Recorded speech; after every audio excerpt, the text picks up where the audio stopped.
गोकुल कन्या वयमिह मन्या मने जगति जासम नयन सरोजेषु वंजनो भूतो निरंजनो वसति। श्री कृष्ण चैतन्य प्रभु नित्यानंद श्री अद्वैत गदाधर श्रीवासादि गौर भक्तवृंद। हरे कृष्ण कृष्ण कृष्ण हरे हरे, हरे राम राम राम हरे। गुरु वैष्णव जनों के अनुगत में जिस स्थान पर हम लोग उपस्थित हैं, ये गोकुल के अंतर्गत ब्रह्मांड घाट है, जहाँ पर कन्हैया ने मैया को विश्व ब्रह्मांड का दर्शन कराए अपने मुख में,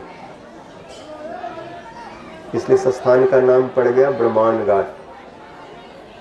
यहीं पर गोकुल पास में है कृष्ण का जन्म स्थान, जहाँ हम दर्शन के लिए जाएंगे 84 खंबा।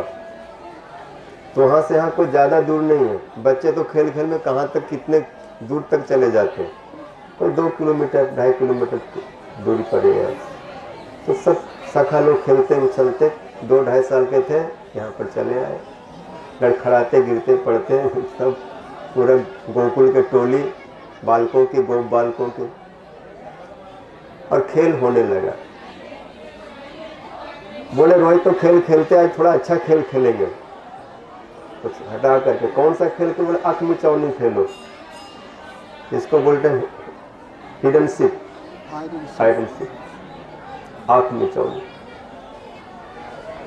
सब कोई उधर छुप गए, कोई उधर छुप गए, सब खेलने लगे। खेलते खेलते कृष्ण ने मौका पाया और मट्टी से गंध आ रही थी, मिट्टी से, और बालक का स्वभाव होता है, कोई ऐसा बच्चा नहीं जो बिना मिट्टी खाए रहा हो।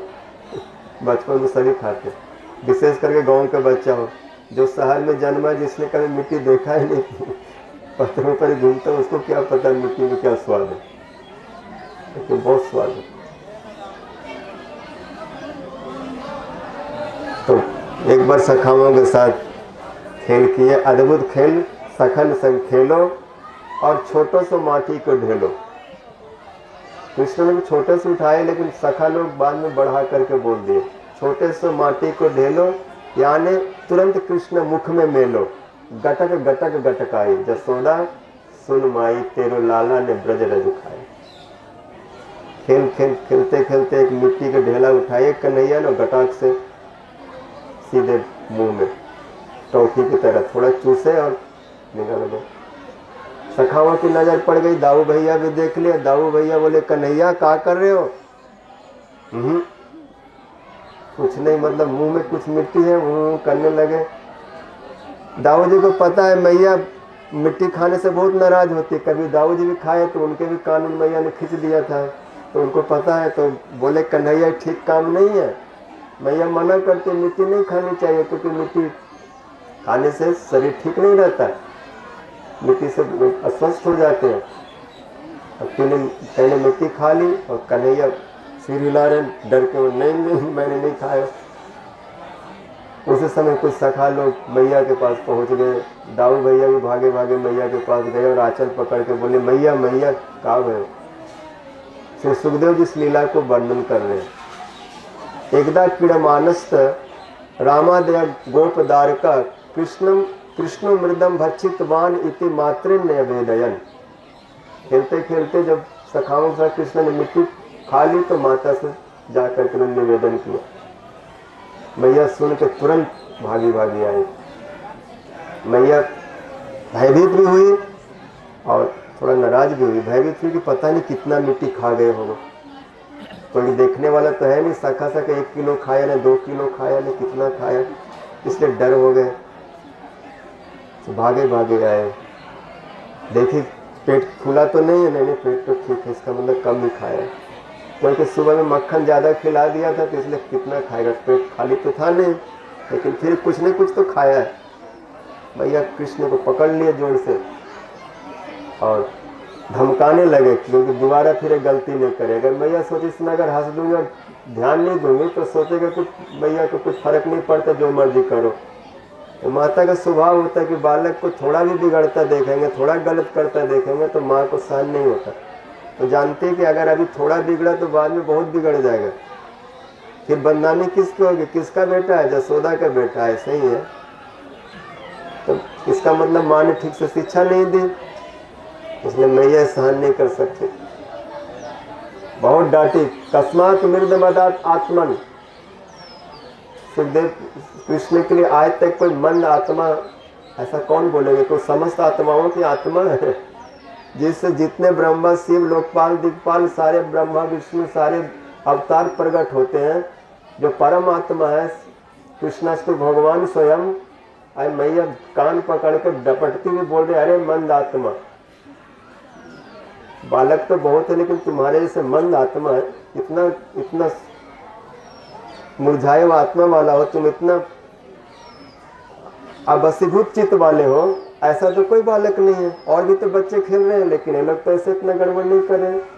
तो जितने बच्चे उनमें सबसे मंद आत्मा तुम ही हो, तुम्हारी बुद्धि कम है, तुम्हारी समझ कम है, तुम्हारा मन बहुत छोटा है, तुम मतलब समझते नहीं हो, मतलब ऐसे कैसे मिट्टी खा ली? कस्मान में बताता भगवान भक्षितवान रह, एकांत में सबसे छुपा करके।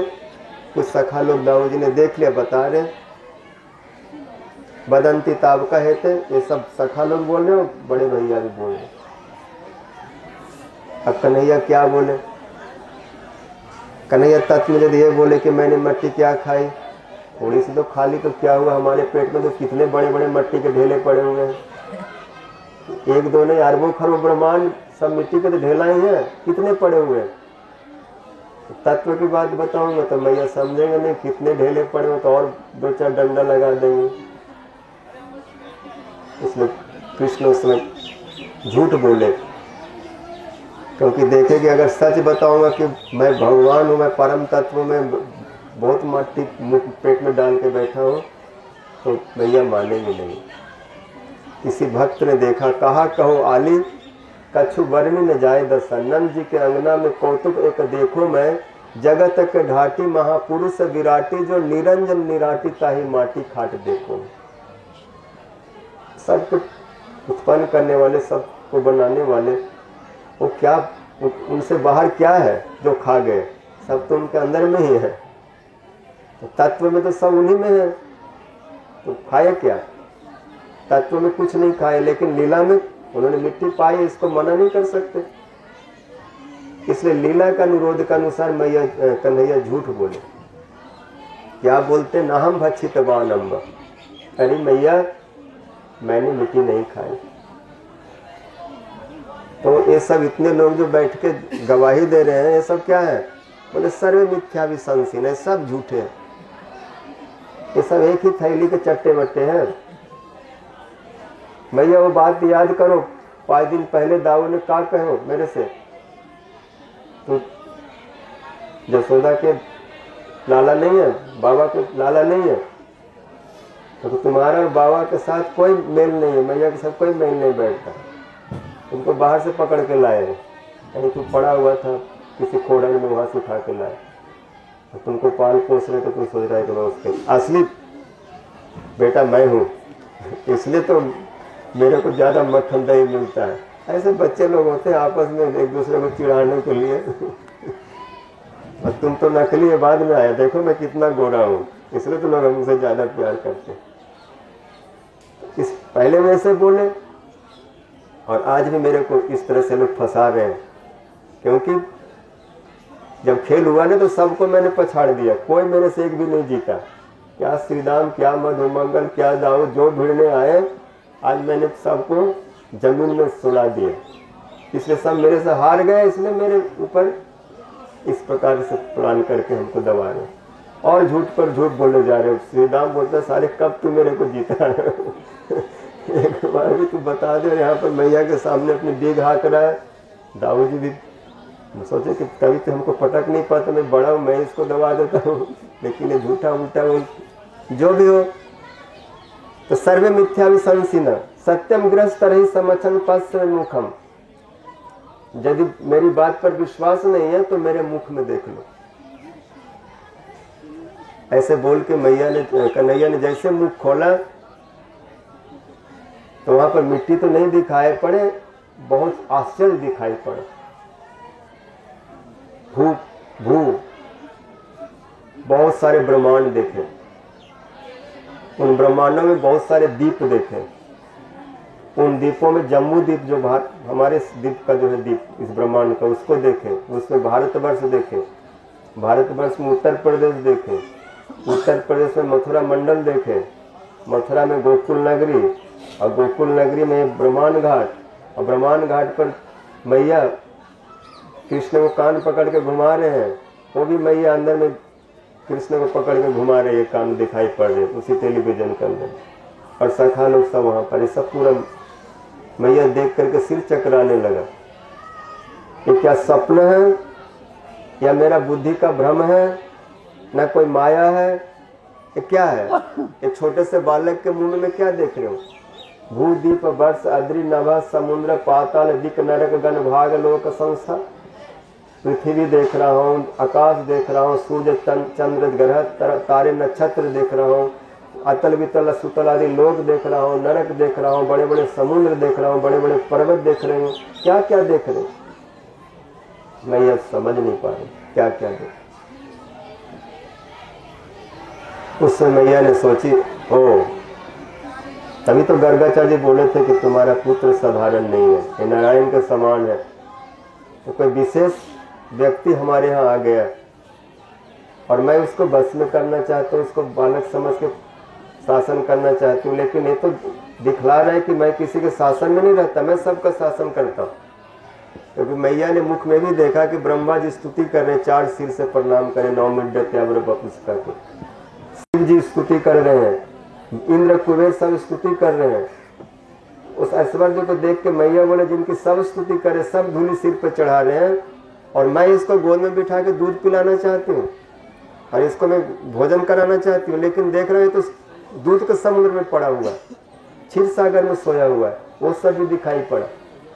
उनके पास बहुत कुछ है, बहुत गायें हैं, चिंतामणियों का स्थान है, सब कुछ है। ऐसे सोच के मैया सोची, मेरा औकात क्या है? मैं नंद बाबा की गृहिणी हूँ, एक साधारण गोपी हूँ, मेरे पास कितना है? 9 लाख गायें हैं, 500 किलो 1000 किलो दूध होता है, 10-20-50-100 किलो मक्खन होता है, और इतने शक्ति इतने संपत्ति पर, और हम सोचते हैं कि हम बहुत बड़े महारानी हूँ, नंद रानी हूँ, और मैं ब्रजवासियों को, कृष्ण को, सबको देखभाल करती हूँ, लेकिन मैं तो एक को भी नहीं देख सकती है, तो बहुत लोगों को देख रहा है। इसलिए आज के बाद मैं शासन नहीं करूँगा, जो मर्जी करे, क्योंकि साधारण तो है नहीं।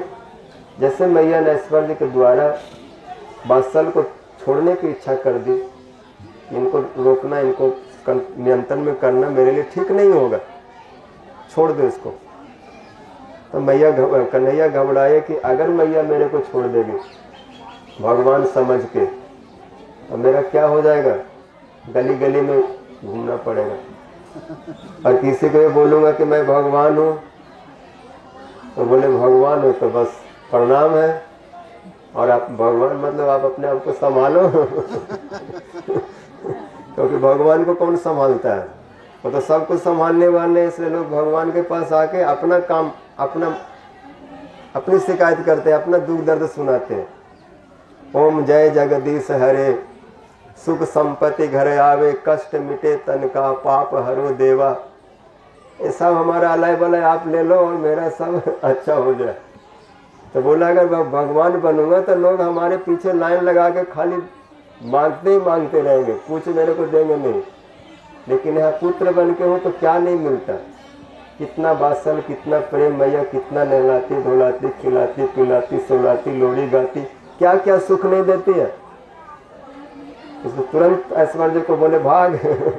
नहीं भागा तो मेरा ऐसा तैसा हो जाएगा, फिर मैया मेरे को रास्ता में निकाल देंगे।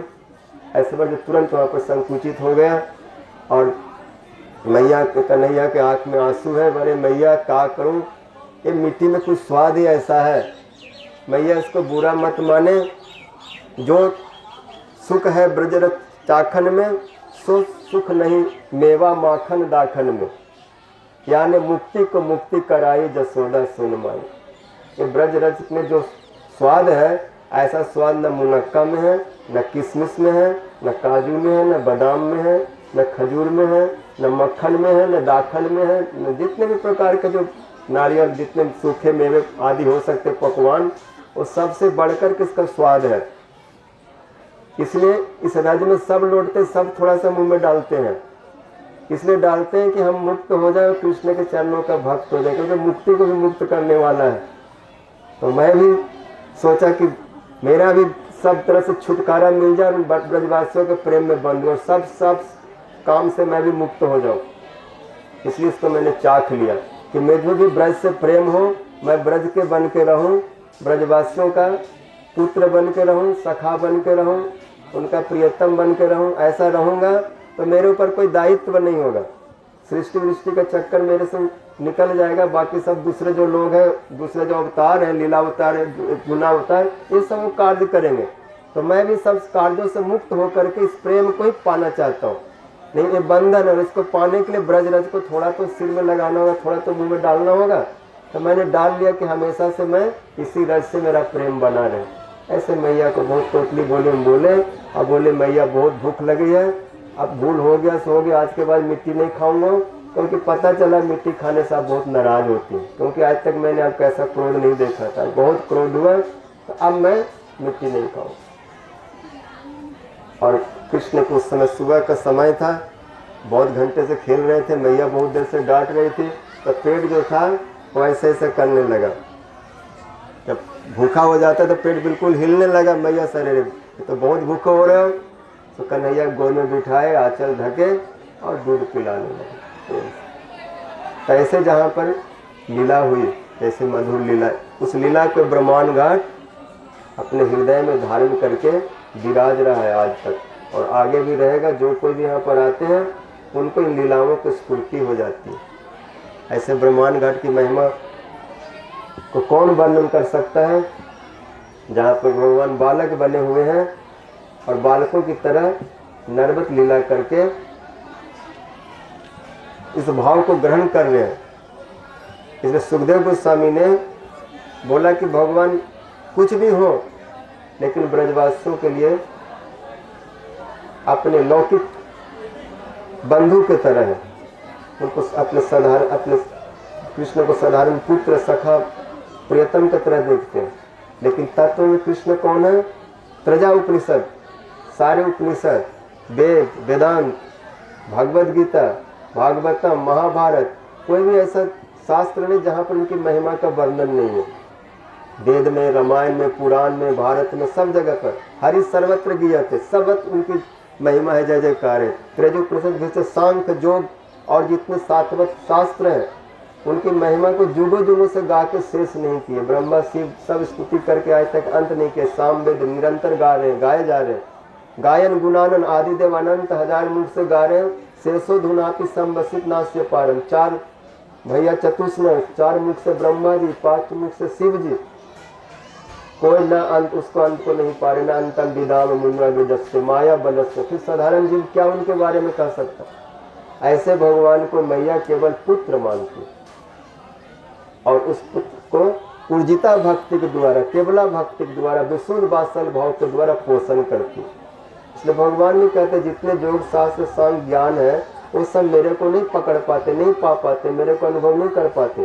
केवल जिनके हृदय में ऊर्जिता भक्ति, ऐसा ब्रज भक्ति, इस तरह की भक्ति, केवला भक्ति, जो ऐश्वर्य देख करके भी अपने संबंध को छोटा नहीं मानते, संबंध फिर भी बड़ा करके मानते।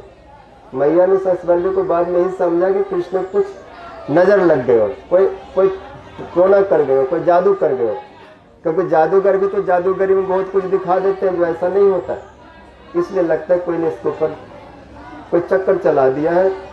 तो चिंताहरण शिव जी के पास गए, बहुत चिंता हुई और शिव जी से बोले कि आप तो वैष्णव हैं, जरा कृपा कर दो, हमारे कृष्ण के जो भी परेशानी है, आपको बहुत बड़े तांत्रिक है, शिव जी तंत्र के बहुत बड़े ज्ञाता है, तो आप ही, क्योंकि शमशान में रहते हैं, आप बहुत तंत्र मंत्र की सीधी जानते हैं, तो कुछ ऐसा कर दो, बालक को झाड़ा उड़ा उतार दो, नमक मिर्च से थोड़ा सा नजर उतार के और इसको ठीक कर दो। इसे मैया चिंताहरण शिव जी से प्रार्थना करती है। यहाँ पर चिंताहरण जी का भी स्थान है शिव जी का।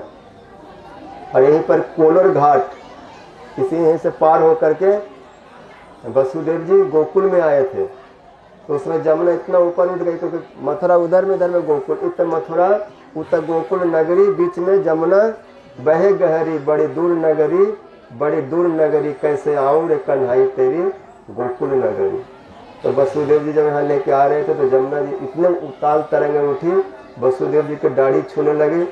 तो उसमें कृष्ण ने अपने पैर से जमुना जी को स्पर्श किया, शांत हो जाओ, शांत हो जाओ, लीला बाद में होगी और कम से कम ससुर का तो ख्याल रखो। एकदम ससुर जी कैसे, तो जमुना जी नीचे आ गई। उस समय वसुदेव जी घबराए, कोई ले लो रे, कोई ले लो रे। और जहाँ पर वसुदेव जमुना जी ऊपर बढ़ी तो वहाँ पर नीचे से मिट्टी जमीन उठकर टापू जैसा हो गया, जिससे वसुदेव जी कहीं पानी में डूब न जाए, इसलिए जमीन ने उनको ऊंचा करता चला गया। जमुना जी जैसे गति से बाढ़ में आई तो वसुदेव को पूरा जमीन नीचे डुबा देती, लेकिन टापू सो गए। वहीं पर एक गांव बस गया, कोलेर गांव, उस टापू के ऊपर। ऐसे सुंदर सुंदर यहाँ पर स्थान है। अभी आगे चल के वो स्थान भी देखेंगे जहाँ पर कृष्ण उखल से बंधे थे, जहाँ पर कृष्ण ने पुतना को मारा था, सक्तासुर सब किन्नावट को उद्धार किए थे, तो गोकुल में मिलाई हुई थी। यहाँ पर चैतन्य महापुरुष भी आए, सनातन गोस्वामी पाद जी यहाँ भजन किए, प्रबोधन स्वरूप पाद भजन किए। हमारे गौड़िया लोगों का भी विशेष भजन का स्थान रहा। और यहाँ पर विशेष रूप से जो बल्लभाचार्य जी के परंपरा के हैं उनका स्थान श्री बल्लभाचार्य यहीं पर बैठ करके और सप्ताह किए थे। और यहीं पर उन्होंने कई विग्रह स्थापित किए, गोकुल चंद्रमा, मदन मोहन, विठलेश्वर, विठलनाथ जी, ऐसे 5-6 विग्रह। कुछ विग्रह तो चले गए कामवन, कुछ चले गए श्रीनाथ। इस प्रकार से उनके द्वारा स्थापित है। और स्थान गोकुल जो है उन्हीं वल्लभ कुलुओं के स्थान रहा है, क्योंकि बल्लभाचार्य वात्सल भाव से कृष्ण को यहाँ पर उपासना करते थे। और ये वात्सल रस का विशेष स्थान है श्री गोकुल महावन। ऐसे स्थान में महापुरी आए, हमारे सब गौड़िया लोग आए। गुरु जी भी जब यहाँ आते थे इस राज्य में लौटते थे और भाव विभोर होकर के इन सब लीलाओं का वर्णन करते थे। ऐसे स्थान को हम प्रणाम करते हैं। बोलो ब्रह्मांड घाट की जय, बाल कृष्ण की जय, मृद भक्षण लीला की जय, श्री गौर प्रेमानंदे हरि हरि।